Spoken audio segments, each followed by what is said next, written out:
Bonjour à toutes et à tous et bienvenue dans Smart Tech, le rendez-vous des nouvelles technologies de Bismart. Je suis ravie de vous retrouver. Au sommaire de cette émission, une intelligence artificielle au service des seniors, un assistant vocal spécialement conçu pour les personnes âgées, même celles qui ont parfois quelques appréhensions avec leur téléphone portable. C'est l'idée de la start-up montpelliéraine Bonjour Henri. L'objectif donc, les aider à communiquer avec leur cercle proche. Ce nouveau Alexa ou Google Home Made in France. On en parle dans quelques instants. Également dans cette émission, le jeudi, vous le savez, c'est le débrief de l'ActuTech. Cette semaine, on fera notamment le bilan de la présidence française de l'Union européenne sur le volet numérique, évidemment. On commentera aussi la nomination du nouveau ministre délégué au numérique. Et enfin, on fera un point crypto avec l'Europe qui s'est enfin accordé, là aussi il y a quelques jours, sur 2 règlements importants concernant les cryptos actifs. Et puis, enfin, le rendez-vous à l'amorçage. Focus aujourd'hui avec Anthony Babkin, délégué général et cofondateur de Diversity Days, sur les lauréats du Black Founders Fund de Google. Le géant américain avait décidé de financer des startups européennes créées par des entrepreneurs noirs à hauteur de 4 millions de dollars, donc 5 pépites françaises. On en parlera tout à l'heure. Mais je vous le disais, on commence par l'interview du jour.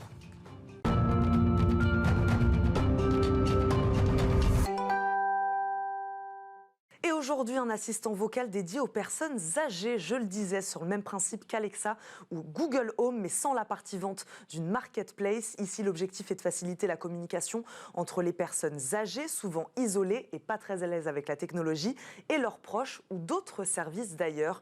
On en parle avec le cofondateur de la solution. Bonjour Henri, Vincent Cholet, il est avec nous en visioconférence. Bonjour. Bonjour Eva. Merci beaucoup d'être avec nous aujourd'hui dans Smart Tech à distance. Ma première question est simple. D'abord, pourquoi Bonjour Henri? D'où vient ce nom? Alors, on n'est pas allé chercher très loin. Henri, c'est tout simplement le prénom de mon grand-père qui m'a donné l'idée du projet Bonjour Henri. Cette solution est donc inspirée d'une expérience personnelle. Donc, racontez-nous un petit peu. Oui, tout à fait. En fait, je suis Vincent Cholet, le cofondateur de Bonjour Henri. On a créé cette entreprise en 2018 avec mon meilleur ami et associé Jonathan Cambo. Et l'idée, en fait, elle m'est venue en 2017 quand j'avais une mission de consulting en ingénierie à mener sur Paris. Quand j'ai vu le prix des loyers parisiens et quand mon grand-père a vu les larmes couler sur mes joues, il m'a dit « Viens vivre avec moi, mon petit-fils, ça sera plus pratique pour nous deux et ça sera beaucoup moins cher pour toi. » Donc j'ai accepté, puisque je m'entends très très bien avec mon grand-père. Et en vivant avec lui, sur 4 mois de temps, eh bien, je me suis rendu compte de son quotidien. Et de son quotidien notamment avec les outils du numérique. Vous savez, ça, pour une personne de 94 ans, c'est de plus en plus difficile à utiliser puisque les écrans ont beau être plus grands, la densité d'informations augmente toujours et il y a de plus en plus de services mis à disposition qui demandent une culture du numérique avancée que certaines personnes âgées n'ont pas. Et quand on est atteint de DMLA, comme c'était le cas de mon grand-père, donc une maladie de la vue, eh bien, ça devient de plus en plus difficile d'appeler ou même d'envoyer un simple message à ses proches. Et on arrive à une fatalité qui est l'isolement des seniors. Ça concerne 8 millions de seniors aujourd'hui, et c'est quelque chose de dramatique dans notre société actuelle qui s'est largement dématérialisée sur les 20 dernières années. C'est ça, c'est ce que j'allais vous dire, Vincent Cholet. Vous êtes parti donc de ce cas très concret, très pratique de votre grand-père, mais globalement, vous avez constaté que les personnes âgées aujourd'hui en France étaient isolées, c'est ce que vous disiez, ou déconnectées aussi. Ça, c'est un constat que vous avez fait? Oui, tout à fait.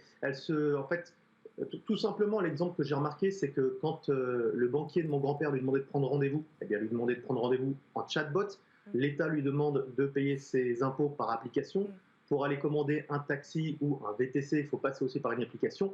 Le message est devenu le pivot de communication de nos sociétés modernes. Et quand on ne maîtrise pas les outils numériques, eh bien, ça devient difficile d'aller de consommer ces services ou même d'aller parler avec ses proches via des moyens téléphoniques. Donc ils se sentent isolés et c'est une conséquence qui concerne beaucoup de personnes âgées, 8 millions comme je le disais. Bonjour Henri, c'est donc un assistant vocal, c'est ce que je disais, Vincent Cholet. Qu'est-ce qu'il différencie? J'ai pris les exemples pour que nos téléspectateurs comprennent bien d'Alexa ou Google Home. Voilà, comment ça fonctionne et qu'est-ce qui différencie justement de ceux plus connus? Alors, vous voyez, au début, on est parti de ce constat-là. Mon grand-père, donc toujours lui, 94 ans, eh bien, sa vue a baissé, mais il savait toujours lire. il entendait beaucoup moins bien, mais il adorait toujours écouter les gens. Et sa démarche était peut-être chancelante, mais il savait toujours où il voulait aller. Et c'est ça que j'ai voulu faire avec Bonjour Henri. On voit bien que les capacités cognitives de beaucoup de personnes âgées sont toujours fonctionnelles. Hein. On vieillit de mieux en mieux, la tête est très bien conservée, on perd certains capteurs. Et c'est ça qu'on voulait faire avec Bonjour Henri, solliciter les compétences, les capacités intellectuelles encore valides pour pouvoir étendre les usages des personnes âgées qui ont peut-être perdu certaines capacités, comme la vue, par exemple. Et là où on en vient, on a essayé, on a très vite compris que l'interface vocale était la solution, l'interaction vocale. Il n'y a pas besoin d'avoir une bonne vue, il n'y a pas besoin d'être smart avec les nouvelles technologies ou d'avoir été élevé avec ces nouvelles technologies. On a pensé au début avec mon associé que c'était relativement simple d'installer un assistant vocal grand public chez lui, mais ce qu'on a très vite constaté, c'est que ces assistants, eh bien, ils sont d'abord technologiques, c'est-à-dire quand l'assistant grand public d'Amazon vous demande d'upgrade la nouvelle skills, mon grand-père, il ne comprend pas ce que ça veut dire. Et l'autre point, c'est que ces assistants vocaux, eh bien, leur objectif, c'est de vendre les services d'un marketplace. Ils sont là pour exploiter des informations, nos propres données, afin de pousser la vente de services. Et pour moi et mon associé, il était inconcevable de mettre un vendeur chez mon grand-père 24 heures sur 24. Donc là, ça lui sert à quoi? Alors, ça lui sert à communiquer avec qui? Comment, de quelle manière? C'est-à-dire qu'il dicte avec son téléphone. Ça, d'ailleurs, vous nous avez montré votre smartphone tout à l'heure, on n'en a pas parlé, mais c'est une application téléphone. Est-ce que c'est une application tablette également? Voilà, expliquez-nous concrètement comment ça fonctionne. Qu'est-ce que peut dire votre grand-père, en l'occurrence, ce cher Henri, ou toutes les personnes âgées qui seront amenées demain à utiliser votre solution? Voilà, comment ça marche? Qu'est-ce qu'elles peuvent faire avec cette application? Alors, on dit toujours, hein, voilà un visuel, hein, voilà à quoi ressemble Henri.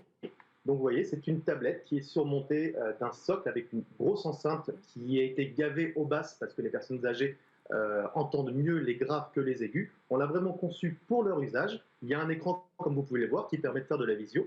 Et concrètement, qu'est-ce que ça peut faire? Eh bien, tout simplement, la personne âgée, pour solliciter l'assistant Henri, va appuyer dessus, poser sa paume de main dessus, ce qui veut dire que Henri n'écoute pas les conversations de son utilisateur à son insu. Et dès lors qu'il va déclencher Henri, eh bien, il va pouvoir demander des services purement orientés autour de la communication. Parce que je le rappelle, Henri, c'est un assistant qui est vraiment centré autour de la communication entre la personne âgée et son cercle d'amis, son cercle de proches. Il va pouvoir envoyer un message, donc il va dicter à l'oral, et le message arrivera sur le système de messagerie préféré du destinataire, les SMS, Facebook Messenger, Instagram, WhatsApp, ce qui fait que les destinataires n'ont absolument aucune application à télécharger, et les destinataires vont pouvoir écrire leur message, envoyer des photos, envoyer des vidéos, même envoyer des liens YouTube, et la personne âgée recevra sur son Bonjour Henri, eh bien, la vidéo, le média ou même le message qui sera lu par Henri s'il a été écrit par SMS, par exemple. Donc là, vous nous avez montré Oui, vous nous avez montré la tablette, justement. On peut aussi s'en servir sur smartphone? Alors, Bonjour Henri, l'usage, il est dédié au dispositif que je viens de vous montrer. Tout simplement, au début, vous avez raison, Eva, de le mentionner, on avait prévu un usage sur smartphone, mais on s'est très vite rendu compte qu'en réalité, la qualité de l'usage dépend énormément du dispositif sur lequel il est installé. Et malheureusement, sur smartphone, eh bien, les micros ou les haut-parleurs ne sont pas assez puissants pour avoir un usage de qualité de notre assistant vocal. C'est la raison pour laquelle on a créé un dispositif sur mesure pour nos personnes âgées. Comment cette population elle accueille aujourd'hui, Vincent Chollet, cette solution, même facile d'utilisation? On imagine qu'il y en a certains qui, peut-être, sont très, très réfractaires à la technologie. Voilà, ceux-là, comment ils accueillent une solution comme celle-ci? Alors, effectivement, en fait, il y a de tout. Les personnes âgées, hein, ce sont des personnes qui... Nos clients, ils ont entre 65 et 107 ans, donc pour la plus âgée, et ça va vraiment dépendre de leurs besoins. Pour les personnes qui sont, on va dire, les boomers, hein, les 65-77 ans, eh bien, eux, ce qui va les intéresser, c'est l'aspect simplicité. Il y a un appareil qui fait une chose, c'est appeler en visio, envoyer des messages. Ça remplace un petit peu le téléphone fixe, et surtout, c'est sécurisé. C'est-à-dire qu'on ne reçoit pas des appels pour vendre des comptes CPF, par exemple, ou des appels intempestifs de numéros qui ont été enregistrés dans la tablette. Donc ça, cet aspect sécurité-simplicité, ça va intéresser les boomers. Après, pour les plus âgés, les 80 à 100 ans, il y a l'aspect un petit peu nouveauté visio qu'ils n'avaient pas l'habitude d'appréhender. Et ça, cet aspect-là, voir les proches, c'est quelque chose qui vraiment met du baume au cœur de nos personnes âgées. Et au début, certes, il y a une appréhension, on se dit, oh là, on a des personnes âgées qui, entre 80 et 85 ans, qui se disent, j'y arriverai jamais. On leur fait une démonstration, on voit la simplicité, et surtout les proches jouent le jeu. Ils appellent sur Henri, et quand les personnes âgées savent en fait que ça devient un lien, une connexion directe avec leurs proches. Et ce qu'on a remarqué, c'est que pendant la période de Covid, eh bien, finalement, les petits-enfants et enfants envoyaient énormément de médias, type YouTube, des vidéos. Et en fait, les personnes âgées ont découvert la vidéo à la demande auprès de leurs proches. Et il y avait des débats culturels qui étaient entamés après l'échange de vidéos entre les personnes âgées, leurs enfants et leurs petits-enfants. Donc c'est vraiment, il y a plein de vertus auxquelles on ne s'attendait pas et finalement l'engouement prend vite, même si au départ il y a 1 à 2 journées de prise en main, mais l'engouement derrière il prend le pas sur la peur ou l'aspect réfractaire du produit. Vincent Chollet, une question très tech dans le sens technologique mais aussi technique. Quand vous avez travaillé sur cette solution-là, est-ce que vous avez rencontré des difficultés? Voilà, est-ce que s'adresser à cette population des personnes âgées quand on construit et quand on crée un assistant vocal, ça crée des difficultés aussi, puisque vous le disiez, en termes d'audio, ils n'ont pas forcément les mêmes capacités que des gens plus jeunes. Eux aussi n'ont pas d'ailleurs la même voix, ils ne parlent pas de la même manière que les gens plus jeunes. Voilà, est-ce que ça a créé, peut-être pas des difficultés, mais en tout cas, ça crée une différence quand on crée cette solution-là pour des personnes âgées. Oui, alors tout à fait. Il y a 2 difficultés qu'on n'avait pas appréhendées tout de suite. D'abord, c'est la détection de la voix.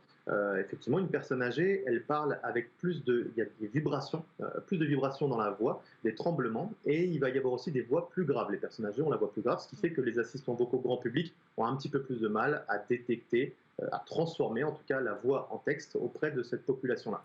Et il y a un deuxième aspect, mais qui est beaucoup plus majeur, qu'on sous-estime, c'est ce qu'on appelle le NLP, le Natural Language Processing. Le NLP, ça consiste à partir d'un texte de déduire une intention. Et la façon de demander la météo chez nous, notre population, c'est pas la même façon de demander la météo chez une personne âgée. Nous, on va par exemple demander quelle est la météo du jour, et les personnes âgées vont demander plutôt est-ce qu'il fera beau demain. Et c'est 2 façons de dire la même chose finalement, mais la façon de le dire est très différente, et c'est ça qu'il faut anticiper en amont, et c'est ça qui nous a posé le plus de difficultés. Donc c'est le NLP, c'est là où on s'est spécialisé. On a bien étudié les demandes de l'ensemble de nos clients, et en fait notre robot est capable, à partir d'une centaine de façons, à partir de l'apprentissage d'une centaine d'exemples qu'on a nourris, eh bien, il est capable d'imaginer des milliers d'autres exemples que les personnes âgées pourraient demander un service comme la météo. Vincent Chollet, on va terminer par une question sur vos clients. Aujourd'hui, à qui voulez-vous vendre cette solution exactement? On a parlé de particuliers, on l'a compris. Est-ce que vous cherchez aussi à les institutions spécialisées, peut-être? Voilà, expliquez-nous. Oui, alors au tout début de l'aventure, on s'était lancé en direct avec les particuliers. On voulait que Bonjour Henri, comme vous l'avez mentionné tout à l'heure, soit une application téléchargeable par les enfants et petits-enfants pour leurs aïeux. Mais on a très vite vu que c'était problématique à cause du téléphone qui avait des compétences qui n'étaient pas à la hauteur de nos attentes. Et derrière, on a voulu prendre le pas sur les maisons de retraite et les résidences services seniors, ces institutions. Sauf que les institutions, aujourd'hui, il y a un manque de moyens. Alors pour l'innovation, ça marche très bien, puisque l'innovation, c'est souvent les collectivités qui financent ou l'État. Mais dès lors qu'on passe le cap de l'innovation, dès lors que les expérimentations se terminent, arriver à lancer l'exploitation commerciale, c'est trop compliqué, en tout cas dans notre pays. Du coup, on est revenu à nos premières amours, c'est-à-dire le grand public, et on voit en fait qu'il y a une traction qui est très très grande, puisqu'il faut savoir, le 1er janvier 2023, on a tout simplement les lignes RTC, donc l'ancien réseau téléphonique, vous savez, cette prise avec le T, eh bien ça disparaît. Et on a 1 800 000 personnes âgées de plus de 65 ans qui vont se retrouver avec des téléphones obsolètes. C'est là qu'on a compris qu'il y avait quelque chose à faire avec le grand public, et on espère que Bonjour Henri trouvera sa place pour remplacer le téléphone fixe de demain. On espère aussi, Vincent Chollet, merci beaucoup de nous avoir accompagnés aujourd'hui dans Smart Tech à distance. Je rappelle, vous êtes le cofondateur de Bonjour Henri. Merci beaucoup de nous avoir accompagnés aujourd'hui. Tout de suite, c'est notre débrief de l'ActuTech.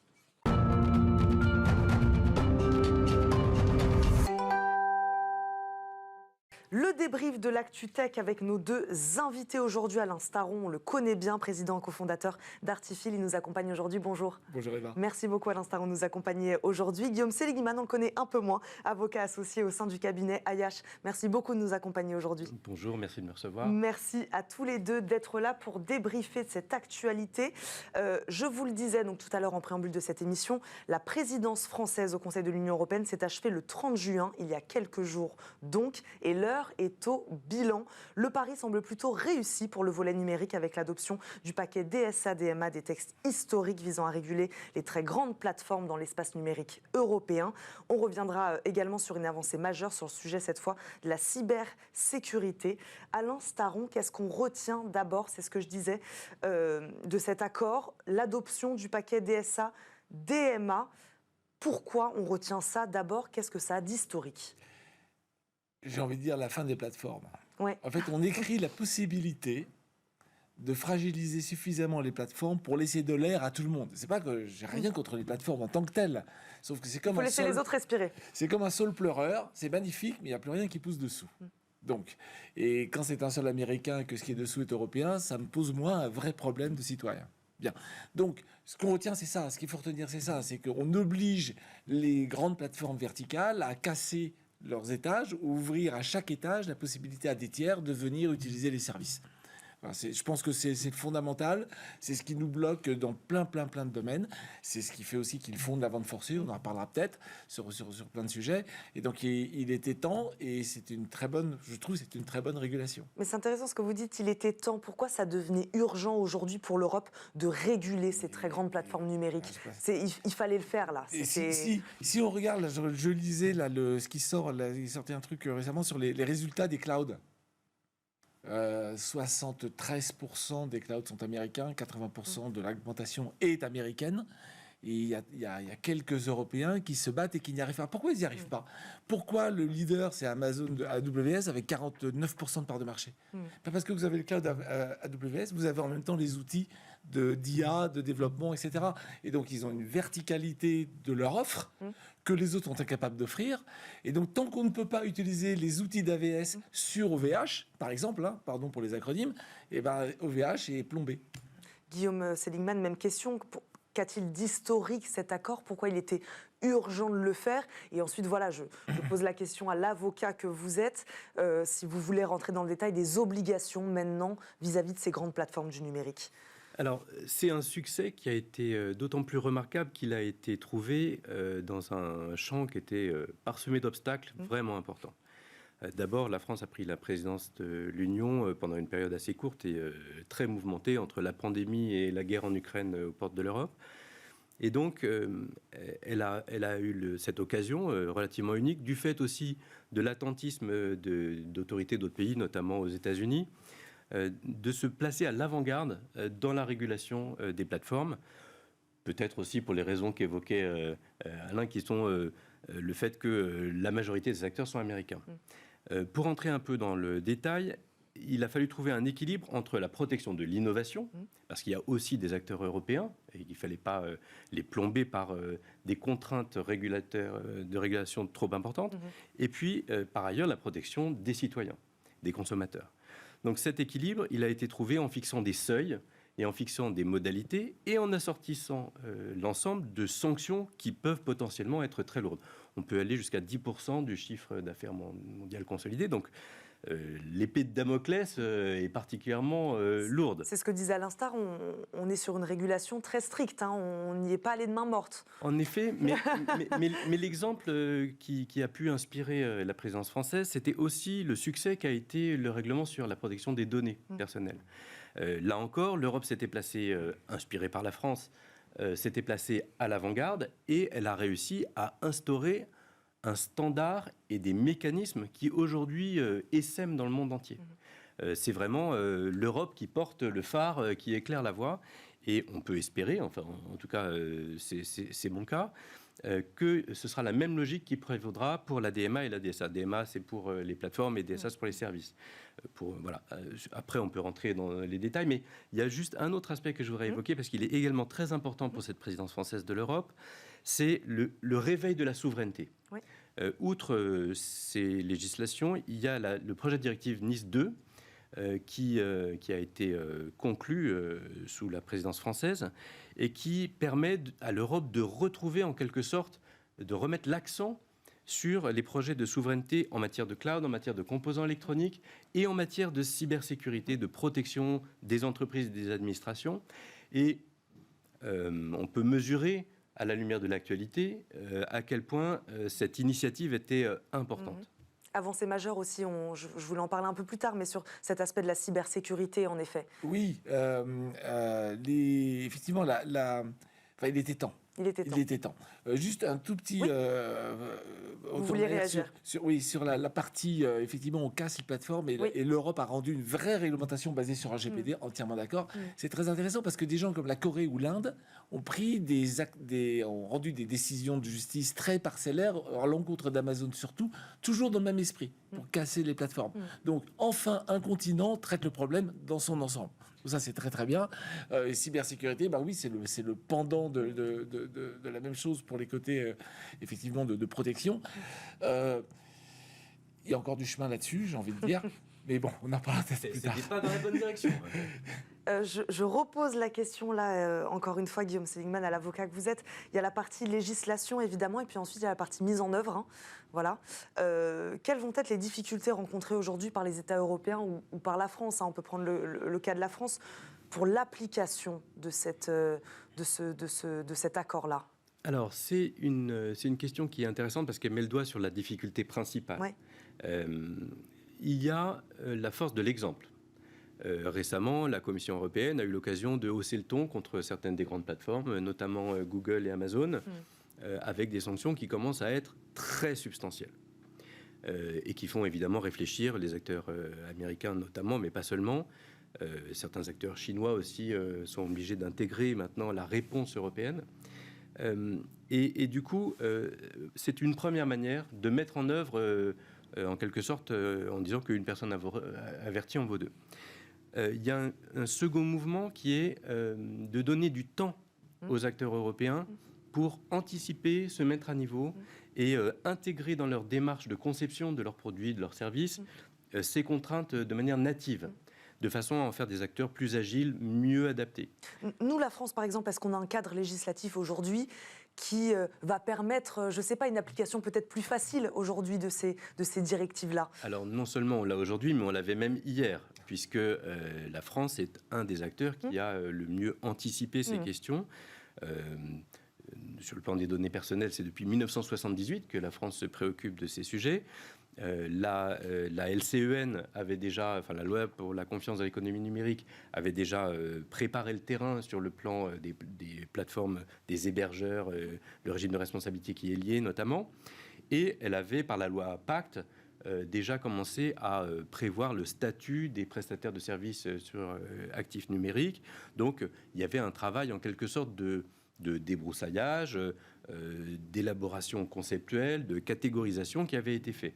Et ce travail a été présenté, soumis au débat et a donné lieu à l'adoption de mécanismes, disons, très voisins, très inspirés de ce modèle, avec des aménagements qui ont été discutés par l'Europe et qui me semblent présenter un certain équilibre entre la protection de l'innovation, le souci de préserver des aspects de souveraineté, comme la monnaie notamment, et puis également la protection des consommateurs. C'est cet équilibre qu'il faut garder à l'instant. Oui, il y a quand même un petit sujet, c'est que pour un géant, c'est toujours plus facile de trouver des parades que pour un petit. Je sais pas, vous avez vu l'appel des lucioles.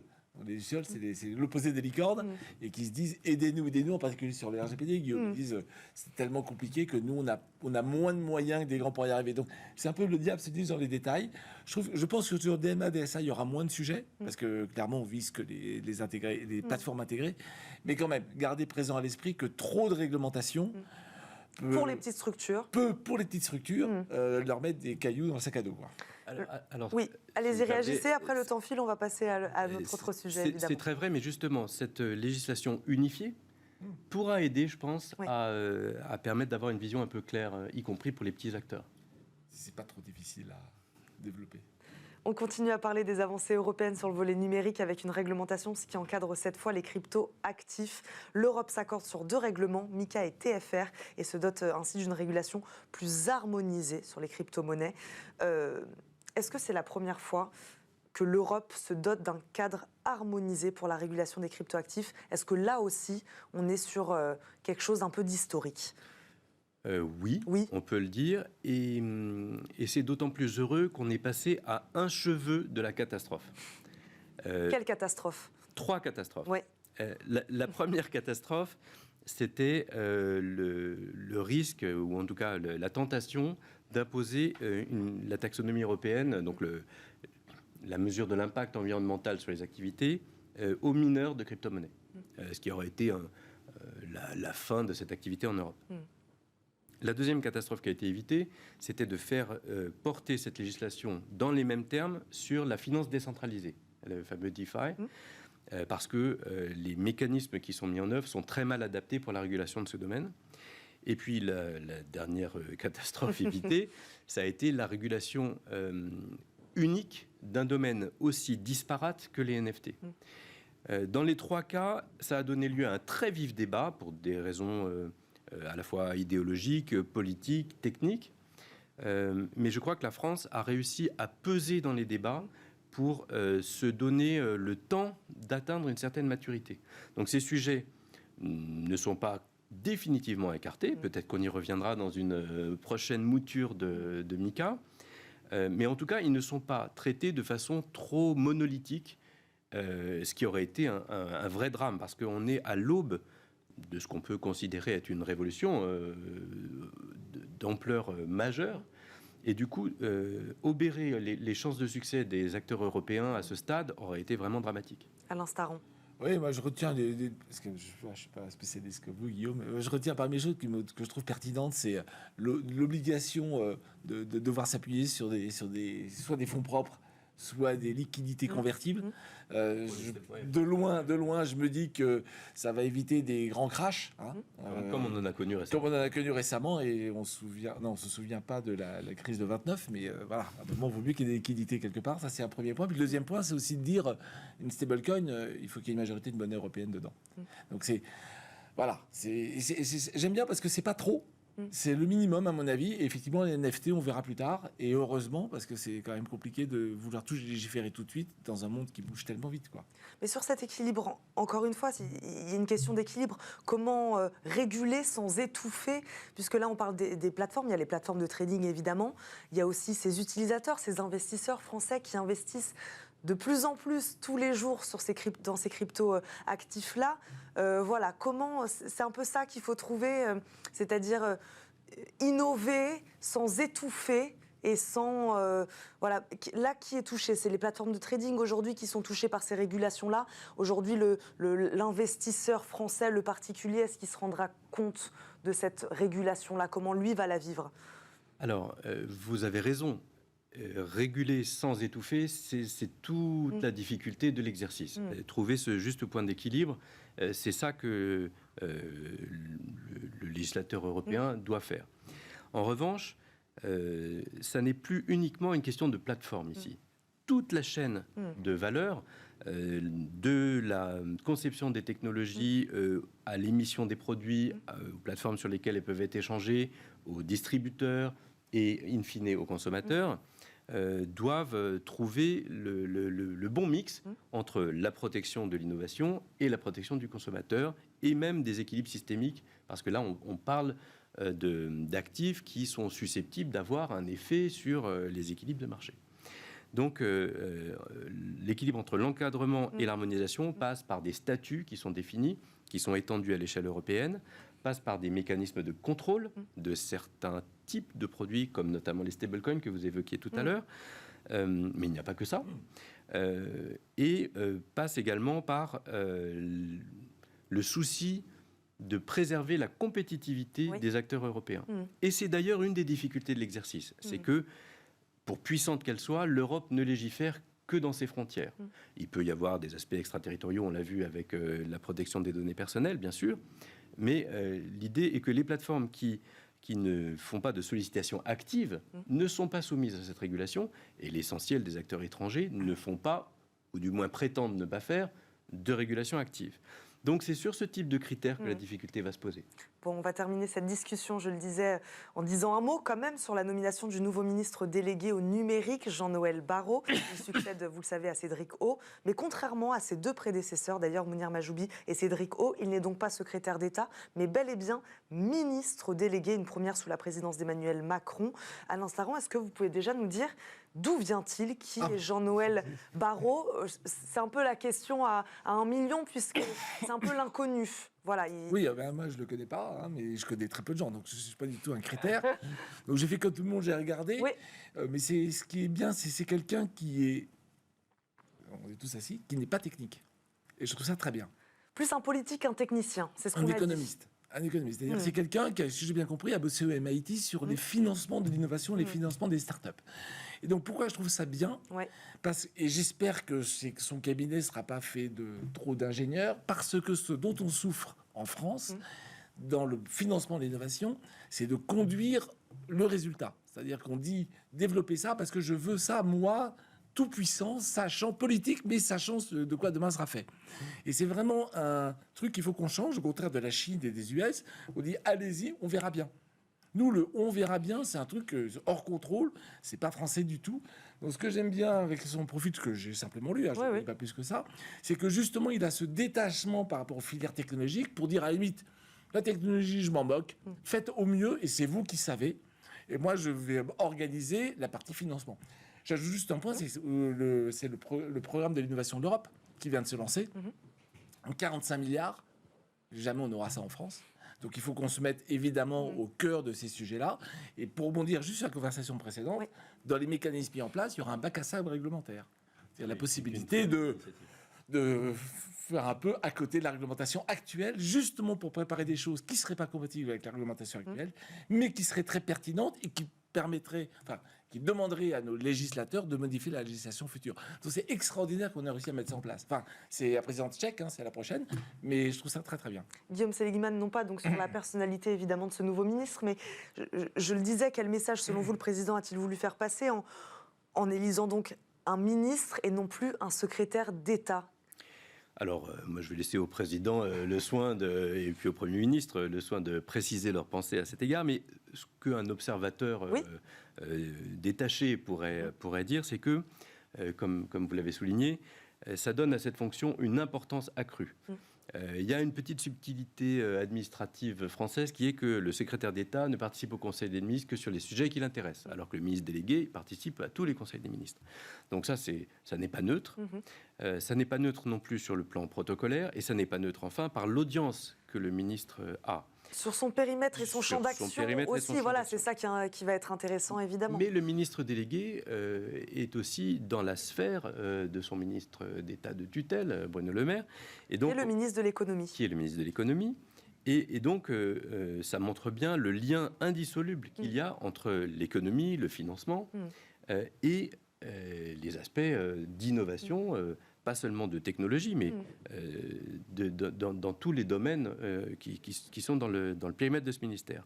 L'impact environnemental, les problématiques d'intelligence artificielle, les problématiques de souveraineté européenne française, et la capacité à faire émerger des champions. Sous la présidence d'Emmanuel Macron, qu'on soit un partisan de sa politique ou non, force est d'admettre qu'il y a eu une émergence d'acteurs majeurs à l'échelle aujourd'hui mondiale qui a pu se développer. Et donc, toute la problématique de ce nouveau ministre va être de continuer à encourager non seulement ce type de nouveaux leaders, mais également de rendre fertile le terreau français pour faire émerger les solutions de demain. Alain Staron, avant de se quitter en quelques secondes sur ces défis là que vient de nommer Guillaume Seligman, on est d'accord sur les défis, sur les chantiers, c'est cela? Une phrase glanée à Vivatech: est-ce que la data peut sauver le monde? Sur l'angle d'écologie. Autrement dit, c'est très important que le ministre en charge du digital soit à tous les sujets, comme l'écologie, parce qu'en fait, c'est intimement lié et c'est absolument transversal. Merci beaucoup à tous les deux d'avoir répondu à nos questions aujourd'hui, d'être venus débriefer l'actu tech. Alain Staron, président et cofondateur d'Artifil, merci beaucoup de nous avoir accompagnés. Guillaume Seligman, merci à vous également de nous avoir accompagnés. Je rappelle, vous êtes avocat associé au sein du cabinet Ayache. Merci beaucoup d'avoir été avec nous. Merci à vous de nous avoir suivis. On ne se quitte pas tout de suite, on marque juste une courte page de pub et on se retrouve après dans Smart Tech.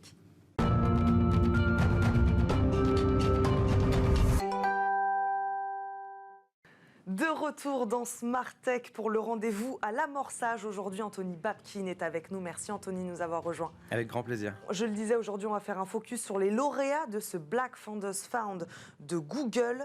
D'abord, il est tout frais, tout chaud. Vous l'avez juste là, le nouvel annuaire Diversity Days qui recense de nombreux talents de la tech partout en France, dont certains lauréats, je crois, de cet événement-là.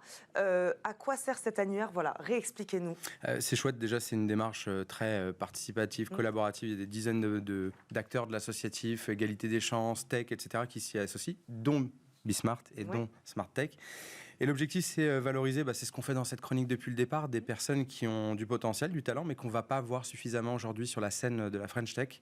Et donc, c'est amusant parce qu'à la fois, dans ceux dont on va parler juste après, plus certains que je vais présenter aujourd'hui, ils lèvent des fonds, ça avance. Et puis merci, j'en profite parce que c'est la dernière de cette saison à Bismart d'en avoir reçu beaucoup d'entre eux parce que à nouveau j'aime beaucoup dire qu'on ne fait pas de la charité mais bien mettre des talents qui ont le potentiel et qu'on ne voit pas suffisamment sur le devant de l'affiche. Mais pourquoi c'est important justement ça, cet aspect diversité aujourd'hui? Là, vous êtes plutôt positif sur l'avenir. On avance sur cette question-là quand vous voyez ça, oui? Oui, bien sûr, parce que quand on recense tous les talents qu'il y a dedans, j'ai envie de parler de deux startups qu'on a mis en avant, par exemple, dans les dernières éditions. Easy Paper, donc c'est une boîte qui va faciliter toutes les démarches d'une entreprise qui a envie de s'installer en France. Ils sont actuellement incubés à l'Escalator, qui est une initiative de Maurice Lévy, et elle lève 300 000 €. Elle est en pleine levée de fonds, donc pour ceux qui nous écoutent, ça peut intéresser. Et on avait parlé des Kunto, qui viennent de réussir leur levée de fonds participative, et maintenant ils cherchent à lever 1 million €. Et donc on va en parler juste après, parce qu'il y a certains qu'on avait identifiés qui viennent de lever. Donc ça veut dire, allez-y, procurez-le vous en édition papier ou tout simplement sur le site, sur Diversity Days, donc sur annuaire-diversitydays.com. Et l'objectif, c'est quoi? C'est recenser toutes ces pépites qui sont dans les quatre coins de France. Alors, les petites nouveautés, c'est qu'on a ajouté un onglet régional, donc on sait d'où vient la personne. Et puis après, il y a la typologie d'activité, le secteur d'activité dans lequel la personne peut être. Donc là, typiquement, on est sur la partie droit. Je parlais de Easy Paper, c'est parfait, elle a de la chance, Cécile. Elle est en Ile-de-France, on décrit un peu son parcours, son business model, sur tous ses réseaux, son numéro de téléphone. Donc, bien sûr, ça peut aider n'importe quel journaliste ou même décideur économique. Voilà, mais c'est ce que j'allais vous dire, Anthony. À qui s'adresse cet annuaire-là? Quelle population il faut absolument sensibiliser et montrer ces modèles-là? On rencontre beaucoup de fonds d'investissement qui nous disent ces talents-là, on n'arrive pas à les trouver. Alors, bien sûr, quand on est... je vais pas être caricatural, mais les fonds sont souvent assez parisiens ou sont dans les très grandes villes. Ont parfois pas les petites antennes sur le terrain pour repérer des talents qui sont parfois éloignés de leur réseau traditionnel.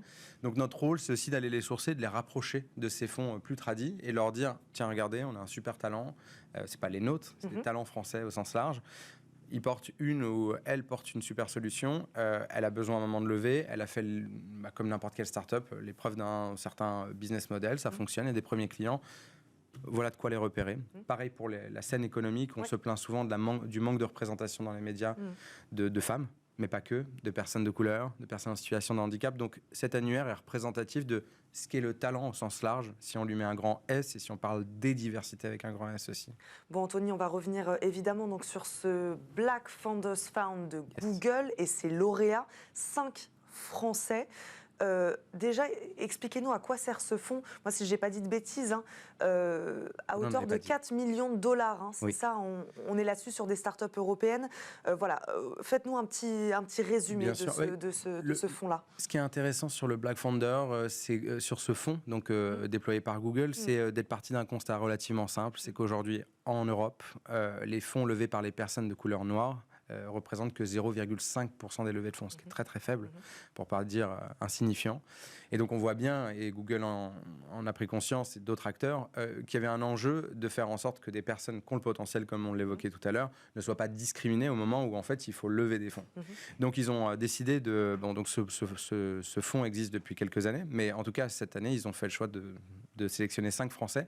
Et donc la petite anecdote, et c'est là où ça me rend fier de faire cette chronique à vos côtés et ensemble, c'est le fait que 3 d'entre eux ont été déjà soit reçus sur les antennes de Bismart, soit on en a parlé dans la chronique à l'amorçage. Je pense aux filles de Fresh Africa et je pense également à Ivy Recrutement, donc 2 actrices, une du recrutement, l'autre sur la food tech. Mais c'est chouette parce que ça veut dire qu'on en parle. Donc ceux qui nous écoutent ont intérêt à tendre l'oreille. S'ils veulent placer leur argent utilement, voilà, il y a des jolies startups. Le message est passé. Il nous reste vraiment juste quelques secondes. Oui. Anthony, une startup qui vous a attiré votre attention, sur laquelle on pourrait faire un focus. Vous venez de parler de Fresh Africa, mais voilà, si vous deviez nous en donner une autre. Il y en a 2 autres qui sont dans le Black Founders, donc je vous invite à les regarder. Oui. C'est ID Protect, donc qui est plutôt sur la protection de données, et une autre qui s'appelle Autonomy.ia, et donc en fait qui fait plutôt de la mise en place de stratégies d'intelligence artificielle. Ces 2 boîtes, pour moi, sont pareilles, sont dans le cœur du réacteur. Donc si certains entrepreneurs, certains business angels, certains fonds nous entendent, je pense qu'il faut s'intéresser de près à ces startups parce qu'elles ne sont pas que sous-représentées, elles sont surtout talentueuses et surtout dès demain peut-être pleines de potentiel. Merci beaucoup Anthony Babkin de nous avoir accompagnés aujourd'hui. Je rappelle, vous êtes délégué général et cofondateur de Diversidays. Merci beaucoup d'avoir été avec nous aujourd'hui dans Smart Tech. Merci à vous de nous avoir suivis. On se retrouve très vite pour un nouveau numéro de Smart Tech. Très bonne journée à tous sur Bismart et à très vite.